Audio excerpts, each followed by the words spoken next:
स्नेह को कैसे अनुभव करें? क्या स्नेह को अनुभव किया जा सकता है? स्नेह क्या एक फीलिंग है? स्नेह क्या एक इमोशन है?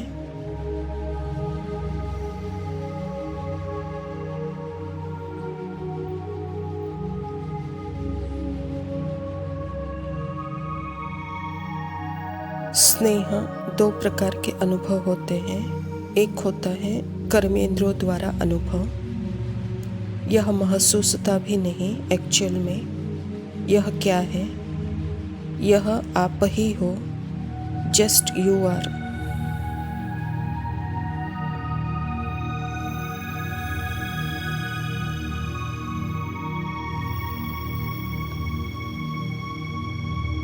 बोलते हैं गॉड इज लव। आत्मा का दूसरा नाम ही लव है। लव की परिभाषा क्या करें? Soul is love.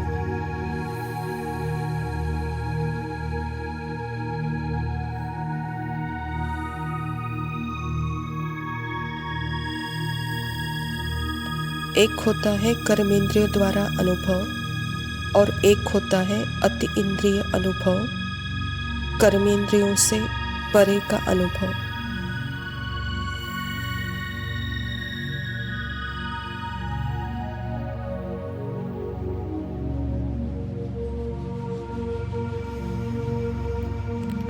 कर्मेंद्रिय द्वारा जो अनुभव हो रहा है वह तरल है। वो तो कॉन्स्टेंटली फ्लो होता रहेगा आप ही के अंदर।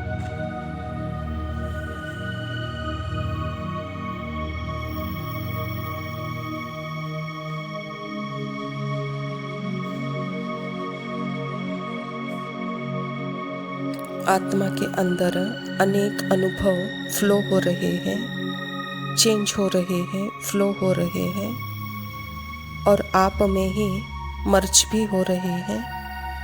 यह कॉन्स्टेंटली चेंज है।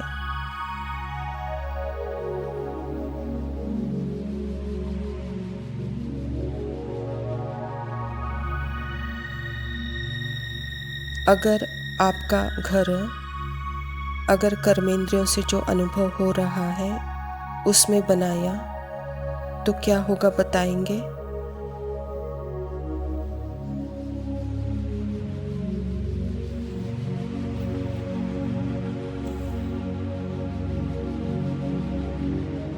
क्या होगा? आप ज़्यादा से ज़्यादा फिर अपना टाइम उन अनुभवों को ढूंढने में ही रहेंगे।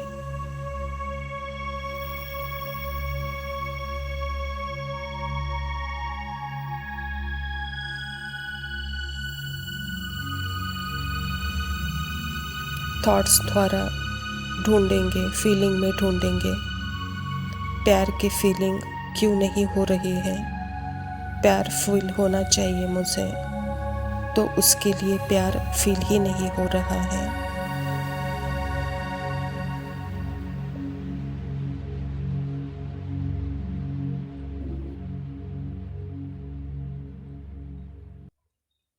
एक्चुअल में व्यक्ति प्यार नहीं है, क्योंकि व्यक्ति बना ही है इंद्रियों से।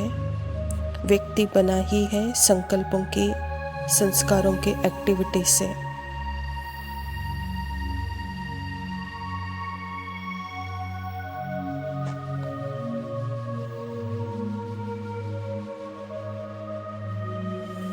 व्यक्ति अर्थात विपरीत पैकेज है, अर्थात थॉट्स, फीलिंग, इमोशन का बनाया हुआ है।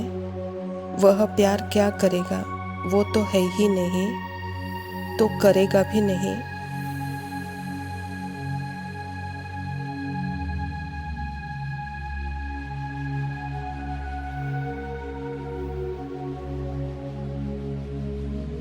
प्यार का मतलब है सेंस ऑफ सेपरेशन समाप्त हो जाए। हम सभी का एक ही नेचर है, सभी हम एक ही चेतन आत्मा है। उसमें मैं और तू समाप्त हो जाए।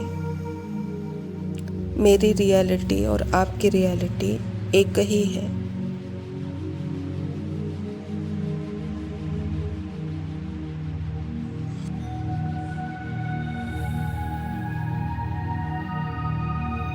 इसीलिए बाबा बोलते हैं अपने आप को ढूंढो मत अनुभव में।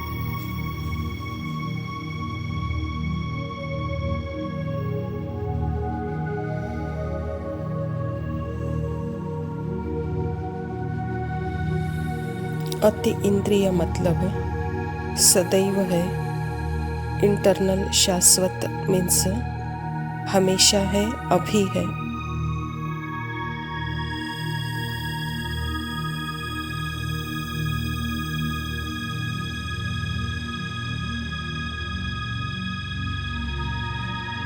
इसीलिए बाबा बोलते हैं डिटैचमेंट इज लव।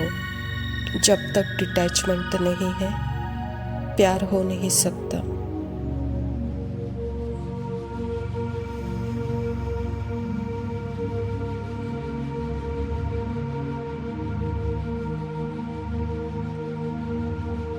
रीज़न यही है, डिटैचमेंट दूसरे से नहीं, डिटैचमेंट अपने ही अंदर के कर्मेंद्रियों के साथ जो अनुभव हो रहे हैं।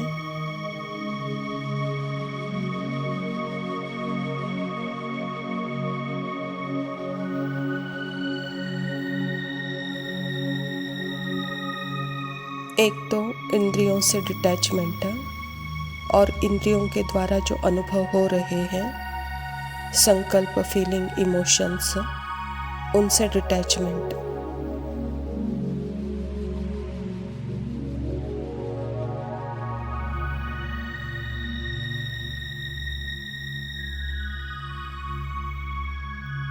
तब बाबा कहते हैं कि तुम प्यार की भरी भाषा नहीं हो, तुम प्यार ही हो, यह जान जाओगे।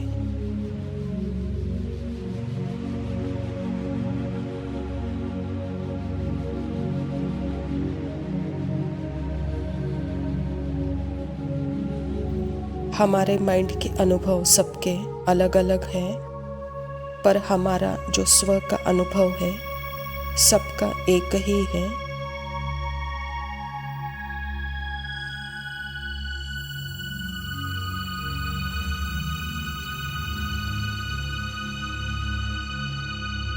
इसको जानना मतलब बोलते हैं लव, प्यार हो जाना।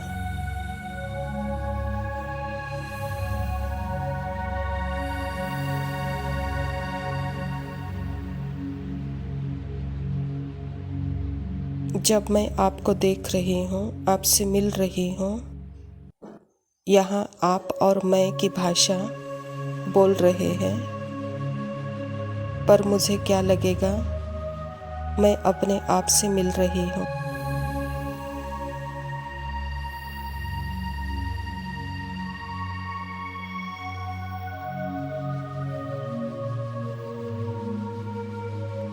यही भावना आएगी अंदर से।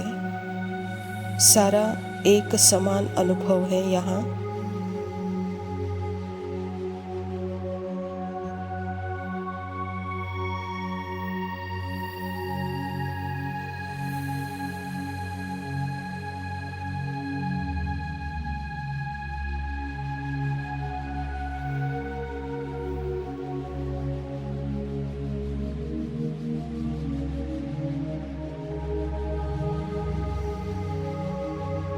ओम शांति। प्रातः मुरली। बाप दादा मधुबन। मीठे बच्चे, अपने स्वीट बाप को याद करो तो तुम सतो प्रधान देवता बन जाएंगे। सारा मदार याद की यात्रा पर है। स्वयं परमपिता परमात्मा शिव बाबा प्रजापिता ब्रह्मा के तन में आकर के यह ईश्वरीय विश्वविद्यालय की स्थापना की है, और इस ईश्वरीय विश्वविद्यालय के द्वारा ही परमात्मा अपना परिचय हम बच्चों को देते हैं। क्योंकि जब तक परिचय नहीं, एड्रेस नहीं, तब तक याद हमारे टिक नहीं सकती। क्योंकि मैं कौन हूँ, वो कौन है, दोनों का भी क्लियर संबंध का पता होना चाहिए। वो कहाँ है, मैं कहाँ हूँ, और कब मैं यहाँ आई, अब कैसे घर जाना है, यह सारी बातें परमात्मा ही हम बच्चों को समझाते हैं। तो बाबा कहता बच्चे सारा मदार याद की यात्रा पर है। प्रश्न है, जैसे बाप की कशिश बच्चों को होती है, वैसे किन बच्चों की कशिश सबको होगी। उत्तर: जो फूल बने हैं, जैसे छोटे बच्चे फूल होते हैं, उन्हें विकारों का पता ही नहीं, तो वह सबको कशिश करते हैं ना। ऐसे तुम बच्चे भी जब फूल अर्थात पवित्र बन जाएंगे तो सबको कशिश होगी। तुम्हारे में विकारों का कोई भी कांटा नहीं होना चाहिए। बाबा कहता, बच्चे यह बॉडी कॉन्शियस अर्थात ही इसकी पहचान ही जैसे विकारों का अनुभव कराते हैं, इसका जन्म देते हैं। और यह भी मुझ आत्मा के द्वारा ही है, क्योंकि शरीर और मन बुद्धि संस्कार यह भी एक्टिव मुझ लाइट के द्वारा ही होते हैं। लेकिन मेरा अटेंशन अगर उस पर है तो जैसे वहाँ विकारों की उत्पत्ति होती है, और उस अटेंशन को अगर मैं अपने आप अपने अंदर करती हूँ तो वहाँ जैसे कि देहाभिमान नहीं है। स्मृति स्वरूप की स्थिति में जैसे गुण और शक्तियों की इमर्ज होगी, वहाँ सबको यह कशिश भी होगी, कहता बाबा। धारणा के लिए मुख्य सार है। पहला पॉइंट है, सुखधाम में चलने के लिए सुखदायी बनना है, सबके दुख हरकर सुख देना है, कभी भी दुखदायी कांटा नहीं बनना है। आत्मा का नेचर ही है सुख देना, सुख लेना। लेकिन मनुष्य व्यक्तित्व जब किसी दूसरे का दुख देखता है तो उसको भी उसकी जैसी छाया लगती है। वहाँ वह सहानुभूति जताना चाहता है तो एक्चुअल में वह दूसरे के दुख में दुखी हो जाता है। तो यह व्यक्ति का व्यक्तित्व इस पार्ट में होता है। एक्चुअल में आत्मा जब श्रुति स्वरूप है तो वहाँ सुख देने का ही काम करती है और सुख लेने का ही काम करती है। इसलिए बाबा भी कहता है कि बच्चे किसी पार्ट से प्रभावित नहीं हो जाओ, अपने भी पार्ट में नहीं फंसो, तो वहाँ जैसे सुख देना और सुख लेना ही हो जाएगा। दूसरा पॉइंट है, इस विनाशी शरीर में आत्मा ही मोस्ट वैल्यूबल है, वही अमर अविनाशी है। इसीलिए अविनाशी चीज से प्यार रखना है, देह का भान मिटा देना है। यह खेल बना ही है विनाशी और अविनाशी। विनाशी को चैतन्य करने वाली मैं अविनाशी चैतन्य ज्योति लाइट, अगर मैं इस शरीर में न होती तो यह शरीर चैतन्य नहीं होता। इसकी कोई अपनी सेपरेट आइडेंटिटी नहीं है, ना मन बुद्धि संस्कार की कोई अपनी सेपरेट आइडेंटिटी बन सकती है। इसीलिए मैं सदा शाश्वत अजर अमर अविनाशी साइलेंट एवर प्रेजेंट शक्ति, कभी चेंज होने वाली नहीं। इसी स्मृति से पापा कहता जैसे देह भान मिट जाता है, वरदान है अपने अनादि आदि स्वरूप की स्मृति से निर्बंधन बनने और बनाने वाले मर्जीवा भव। जैसे बाप लोन लेता है, बंधन में नहीं आता, ऐसे आप मर्जीवा जन्म वाले बच्चे शरीर के संस्कारों के स्वभाव के बंधनों से मुक्त बनो। जब चाहे जैसे चाहे वैसे संस्कार अपने बना लो। जैसे बाप निर्बंधन है ऐसे निर्बंधन बनो। मूल वतन की स्थिति में स्थित होकर फिर नीचे आओ, अपने अनादि आदि स्वरूप की स्मृति में रहो। अवतरित हुई आत्मा समझकर कर्म करो तो और भी आपको फॉलो करेंगे। बाबा कहता बच्चे अपने आदि और अनादि स्वरूप जो निर्बंधन है वह स्वरूप में रहो, तो जैसे कि मुक्त अवस्था में रहेंगे।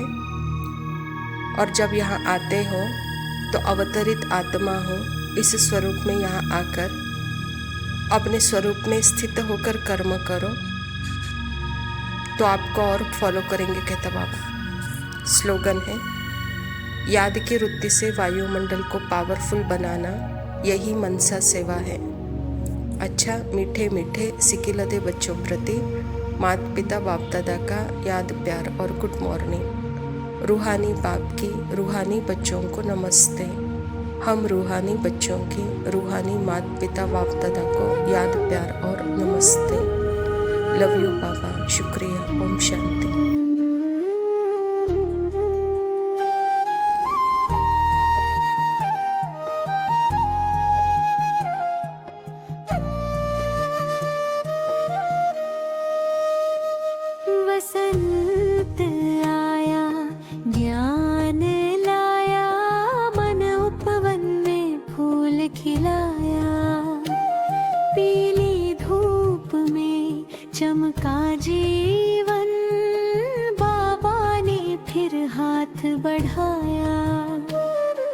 शांति की मुरली मन में बाजे, प्रेम पवित्रता संग सजाए, पुराने बोझ सभी छोड़ कर